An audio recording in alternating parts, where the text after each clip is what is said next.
Wait till after the break. Coming back just to the government response to the report, recommendation 21 was looking at putting time limits on implementing or rejecting recommendations, and the response indicated that you've got your 90-day period where people have to report. At the moment, though, it appears to be open in that people report implementation, or if there is some other regulatory reform required, the intended implementation. Yes.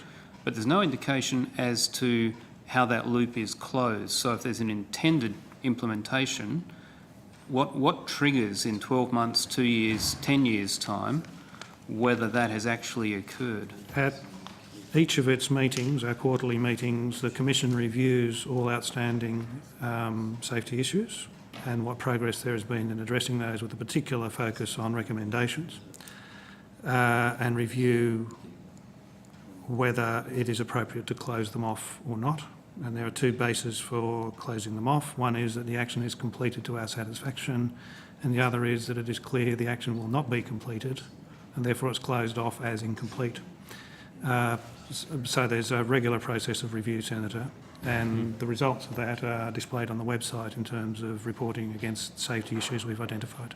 And if it's closed off as incomplete, is there a subsequent mechanism to identify what's happened to the gap or the deficiency that was intended to be addressed if for some reason that recommendation has not been implemented?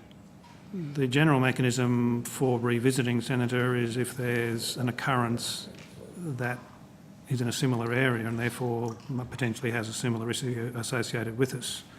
And then we'll go back to that essentially incomplete business and see whether it's relevant to what we're currently examining. Do you think that's a reasonable thing to wait for another occurrence? If the cause that led to the recommendation was valid, but for some other reason, as in some other agency hasn't brought in a regulation or whatever the cause is that has stopped it being implemented, if the original deficiency is still valid, is it a reasonable thing to wait for another occurrence, or should that be addressed in some other way? Or elevated to another authority to well, there's always the possibility, Senator, to elevate it to another authority, and part of the decision is whether we wish or think it's appropriate to raise it further.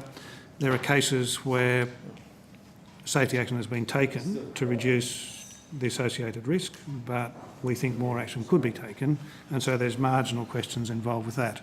I should draw a distinction between the general question of how we handle safety issues and the more specific question of recommendations.